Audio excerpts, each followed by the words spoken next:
E aí, pessoal que estuda matemática, tudo bom com vocês? Comigo mais uma vez está tudo ótimo. Você já se perguntou de onde vêm esses símbolos que a gente usa todos os dias e vai usar durante toda a vida? No vídeo de hoje vamos estudar exatamente eles, de onde vieram e quais a história por trás deles. Então, sem mais delongas, vamos para o vídeo. O primeiro de todos os símbolos foi o número 1. Ele não começou representado do jeito que a gente conhece, né? Ele iniciou há 22 mil anos atrás. E a gente sabe disso porque a gente encontrou o osso de Ixango, que é esse osso aqui da imagem.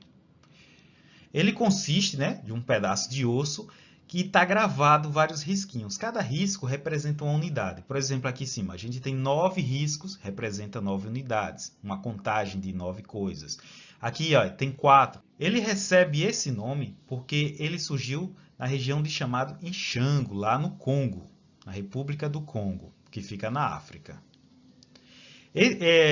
Eram contados, né, no osso de Xango, a quantidade de alimentos que uma pessoa coletava, quantidade de animais, ou seja, eram problemas do dia a dia das pessoas daquela época, né? Lembrando, isso aconteceu há 22 mil anos antes de Cristo, né? Há mais de 24 mil anos atrás. Então, o que eles calculavam eram as coisas do cotidiano, do dia a dia, de que faziam parte deles, que eles precisavam registrar. O tempo passou, né, e há 4 mil anos antes de Cristo, os sumérios, lá na Mesopotâmia, desenvolveu, né, outros símbolos para representar esses números, para não ficar tudo risco. Imagine, por exemplo, esse símbolo aqui está representando 50. Né? Imagine se continuasse aquele padrão de risco. Aqui para representar o 50, você tem que fazer 50 riscos. Ia ser um trabalho enorme. Então a humanidade, ao longo do tempo, foi percebendo, né, que não era muito prático ficar fazendo risco por risco. Imagine você tiver que registrar o número 1348 em risco. Tem que fazer essa quantidade toda de risco. Não seria viável. Então eles foram colocando símbolos, né? Por exemplo, o número 1 aqui está um símbolozinho, o 2 é 2 dele, 3, o 4, o 5, o 6... Aí, quando chega no 9, aí o 10 ele já usa outro símbolo para representar uma dezena, um sistema decimal aqui se trata. Então, quando vem o 11, vem o símbolo e 11. Não sei se vocês lembram do algarismo romano, que a gente vai ver daqui, mais ou menos é uma ideia parecida. Então, ele vai colocando símbolos e quando chega em 10 ele usa outro símbolo para representar uma dezena. O tempo passou e 3 mil anos antes de Cristo, né, 1000 anos depois daquilo, o Egito desenvolveu seu próprio sistema de numeração. Meio diferente, né? Eles usavam o 1, aquele mesmo padrão de 10 em 10. Só que antes do... Por exemplo, se eu quisesse representar 11, eu botava esse U aqui de cabeça para baixo e 1 do lado. Se eu quisesse representar o 111, eu colocava essa espiral e esse 10 e 11. Para números muito grandes, eles eram bem criativos, né? Para representar o 10.000, eles usavam um dedo. Para representar os 100.000, eles usavam um sapo, uma gia, e por aí vai. Né? Eles, na prática, não usavam muito além de 1 milhão. Né? Então, se fosse 2 milhões, seriam 2 escravos. Enfim, o tempo continuou passando, e há 2.000 anos antes de Cristo, ou seja, 4.000 anos atrás, os maias, bem distante, ó, os maias ficam no continente americano, né? O Egito na África, ou seja, povos sem contato desenvolveu também o seu próprio sistema de numeração, a partir de contagem. Então, só que os maias, diferente dos outros, já tinham a noção do zero. Então, eles tinham um símbolo para representar o zero. Bastante interessante. Se vocês quiserem, deixa aí na descrição do vídeo que eu posso fazer um vídeo especial de cada povo desse que eu estou falando aqui, porque é bem interessante. Então, 1 era um pontinho, 2 era 2 pontinhos, 3, 3 pontinhos e por aí vai. Só que quando chegava em 5, em vez de colocar 5 pontinhos, eles colocavam um traço na horizontal. Aí no 6 já seria o traço mais um pontinho e assim por diante. O tempo continuou passando e há 1.100 anos antes de Cristo, ou seja, mais de 3.100 anos atrás, a China também desenvolveu, né, o seu sistema numérico, aqui com um traço na horizontal para representar 1, o 2, o 3, o 4, eles já começaram a botar outros símbolos diferentes, né? Quem já viu, né, um alfabeto chinês é bem diferente do nosso, então os símbolos são muito diferentes. Tirando esses 3 primeiros, que dá para ver uma relação, a partir do 4º e 5º, eu não entendi nada. Né? Mas se você entendeu, deixa aqui no comentário qual é esse padrão aí que está por trás disso. Então vamos lá. O tempo continuou passando e a gente chegou no nosso sistema indo-arábico. Por que indo-arábico? Que é um sistema que foi desenvolvido na Índia e foi aperfeiçoado pelos árabes. Então, na Índia, há 500 anos antes de Cristo, ou seja, mais de 2.500 anos atrás, eles representavam assim. aquele velho esquema, né, do traço para representar a unidade, de 2 de 2 unidades, 3 a partir do 4 eles já começaram a colocar outros símbolos, né, o 4, o 5, o 6, olha que o 6 já aparece com o nosso 6, o 7 lembra também, aqui seria o 8, aqui seria o 9, eles não tinham 0. Aí, 1000 anos depois, ou seja, 500 anos agora depois de Cristo, né, 1500 anos atrás, eles vai evoluindo durante o tempo, então esses mesmos foi ganhando outra forma, o 2 deixou de ser 2 traços, o 3 ganhou outro símbolo e foi acrescentado o 0. Passou mais tempo, né? Passou mais 400 anos, eles decidiram voltar atrás e aqui ficou um traço também para representar 1, só que agora na vertical. O 2, o 3, o 4, o 5, né? Observe que passou mais 100 anos, né? Aqui já pega os árabes, ó, já tem essa mudança meio drástica daqui para cá, por causa do que os árabes entram em contato, então deu aquela aperfeiçoada. A mudança é mais visível no 1, né? No 4, mas aí volta atrás, no 5 também. Enfim, aí a gente vai 1, 2, 3, 4, 5, 6, 7, 8. Aqui já está bem parecido, né? Eu acho que você olhando aqui 1000 anos atrás já consegue identificar mais ou menos quais são os números. Nesse mesmo período, na Itália, ela já ganhou outra grafia, que é uma grafia que a gente usa mais, né? Que é o 1 assim, o 2, o 3, o 4. E atualmente, nos anos atuais, a nossa grafia está assim, para o 1, para o 2, para o 3, para o 4, 5, 7, para o 8 e para o 9. Tem uma observação para o 7, porque quando a gente escreve à mão, né, no computador não, dá para ver que 1 é bem diferente do 7. Mas quando a gente escreve à mão, às vezes a gente atrapalha 1 com o 7.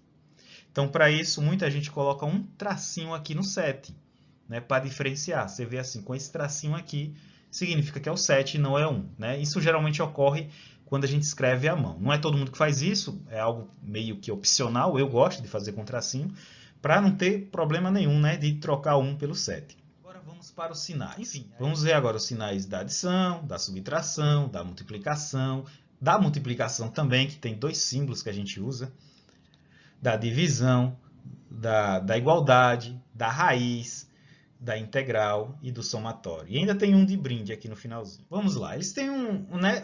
Olha como eles escreviam uma equação há mais de 500 anos atrás, mais ou menos na época do descobrimento do Brasil, aqui na Itália. Olha, 5, aqui esse P representa plus, que significa soma lá, e esse M significa minus, que é como se fosse menos. Então a gente teria, deixa eu tentar dar o sotaque italiano, 5 plus 6 minus 7 das equales 4, capite? 5 plus 6 minus 7 das iguais 4. Ouvindo, talvez dê até para entender, né? Que o português é bem parecido com o italiano. Mas lendo, ainda mais várias contas, várias expressões, é bem complicado. Quer ver mais complicado ainda nesse mesmo período, por volta dos anos 1500, como na Alemanha eles escreviam uma equação. Aí eu não sei falar alemão, né? Nem o sotaque, vou tentar dar uma enrolada aqui. 5 et 6 e 7 das ist 4, ok? Complicado, né? Você vê isso aqui, você jamais vai achar que esses dois casos estão referindo a essa mesma equação aqui. Ó. 5 mais 6 menos 7 igual a 4. E aí, como isso mudou para ficar desse jeito aqui que a gente conhece? Vamos, segue aqui. Então, primeiro todos os sinais de mais, né? O sinal de mais, vou pegar aquele exemplo aqui na Alemanha, porque o sinal que a gente conhece, que é esse símbolo aqui, ele evoluiu principalmente na Alemanha. Observe que naquela equação era 5 mais 6 menos 7 igual a 4. Né? O sinal de mais aqui está sendo representado pelo et. Esse et está sendo lugar de mais. O que aconteceu? O et foi abreviado ao longo do tempo só para ficar o t. Depois o tracinho do t foi descendo para diferenciar do t comum. Foi descendo mais, virou uma cruzinha. E por fim desceu e ficou esse símbolo que a gente conhece. Então foi assim a evolução desse símbolo que a gente conhece. Certo? Aconteceu na Alemanha por volta de 1500 e alguma coisa. Já o símbolo de menos, se você pegar agora a italiana, também houve evolução na Itália, mas houve evolução na Alemanha, mas por incrível que pareça, eles pegaram o M, que era utilizado na Itália e em outras regiões, e desenvolveram ele. Como assim? Primeiro começaram a escrever sem o acento, para facilitar. Sabe aquelas letras de médico que vai escrevendo bem rápido, que fica parecendo uma linhazinha? Então, o M, quando a escrita era rápida, que eles têm que fazer muita cálculo, né, os matemáticos, eles acabavam afinando, e observou que o M foi afinando tanto que ficou parecendo uma linha. Então, com o passar do tempo, passou-se a usar esse símbolo aqui para representar o menos, que tem origem no M, né, que significava minius em latim e em italiano. Ok? Vamos para os outros. Agora, quem foi a primeira pessoa que usou o mais e o menos juntos? O mais e o menos evoluiu sem uma pessoa, né? Foi uma evolução natural da grafia. Mas ganhou popularidade mesmo com Jonah Wiedemann, em 1489, na sua obra Aritmética Comercial. Está aqui um exemplo, né? 4 mais 5, 4 menos 17, 3 mais 30, 4 menos 19, certo? Então, tá aqui mais ou menos como era a primeira vez que usaram o sinal de mais e menos juntos, né? Em 1489, né? Antes até do Brasil ser descoberto, né? Entre aspas. O símbolo da igualdade, ele tem origem com Robert na sua obra A Pedra de Afiar. Dizem que ele estava muito cansado de escrever iguales nas equações, e ele disse, não, vou botar duas retas paralelas, está vendo ela aqui bem comprida? Não sei porque o sinal de menos também era comprido e o sinal de igual era comprido. Com o passar do tempo eles foram encolhendo, né, e ficar esse símbolo que a gente está usando. Então, vamos agradecer ao Robert Record, a gente não tem que escrever igual, e a gente tem um símbolo para a igualdade. Vamos ver agora o símbolo de multiplicação, né, que é esse símbolo aqui que a gente usa bastante, que geralmente está nas calculadoras também. Ele foi desenvolvido por Guilherme Augustet em 1631 na sua obra Creves Mathematicae. Tá vendo aqui, ó, não sei se vocês conseguem visualizar, mas tem aqui esse xzinho, né, que não é o x, é o símbolo da multiplicação. E é por causa dessa confusão de x e o símbolo da multiplicação, né, que é Gottfried Leibniz, o criador do cálculo diferencial integral. Então ele escreveu uma carta para o seu amigo John Bernoulli, em 1648, que ele dizia bem assim, ó, eu não gosto de utilizar o x como símbolo de multiplicação, pois aqui é a tradução, viu? Pois é facilmente confundido com o x. Né? Eu até repeti aqui, confundi o símbolo da multiplicação com o x. Muitas vezes simplesmente relaciono duas quantidades por um ponto interposto e indico uma multiplicação. Aqui ele botou ZC, botou o ponto LM, significa que o segmento ZC está multiplicando o segmento LM. Então, ele disse que preferiu usar o ponto para não confundir o símbolo da multiplicação com x, porque ponto a gente não tem como confundir com x, né? E ele também usou a ideia para divisão. Então, ele passou a usar a ideia de dois pontos para divisão, um pontinho em cima do outro, que nem a gente vê às vezes em algumas calculadoras. E eu vou aproveitar que eu estou falando de Leibniz para falar do símbolo da integral. Leibniz é o criador do cálculo diferencial integral, né? Newton também tem participação, só que a maneira que a gente usa o cálculo diferencial integral é de Leibniz. A notação, os símbolos, o jeito que a gente calcula, quando vocês vê lá em cálculo 1, é de Leibniz. Newton foi um jeito totalmente diferente, não foi nada prático, e os dois ocorreram ao mesmo tempo, né? Por isso que tem essa rixa. Foi Leibniz ou foi Newton que desenvolveu o cálculo? Acredita-se que foi os dois paralelamente, cada um do seu jeito, mas o jeito que a gente adotou, né, que adota nas universidades do mundo inteiro, é o jeito de Leibniz. Né? Então, ele usa esse símbolo e facilita bastante. Se vocês pesquisarem aí o cálculo diferencial de Newton, você vai ver que é um negócio bem diferente, né, por assim dizer. Continuando. Temos o símbolo da divisão. Né? A gente viu que o Leibniz passou a usar dois pontos, né? Mas quem criou esse símbolo aqui que a gente usa bastante, que é a barrinha horizontal com um ponto em cima, foi Jonathan Hine, em 1659, na sua obra, esses nomes assim, Teuchtischen Álgebra. Álgebra deu para entender, né? Teuchtischen, não sei se é texto algébrico ou alguma coisa assim. Então tá aqui, dá para ver que ele está usando I dividido por 2, né? Vamos agora para o símbolo da raiz. O símbolo da raiz foi usado pela primeira vez, né, com a ideia de tirar a raiz quadrada, a raiz cúbica, a raiz quarta, por aí, por Christoph Rudolph, em 1595, na sua obra, agora esse nome é difícil, viu? Bende and Onsbench Handschungen Duncan diz Computation Region Álgebra. Entendi a parte álgebra aqui no final.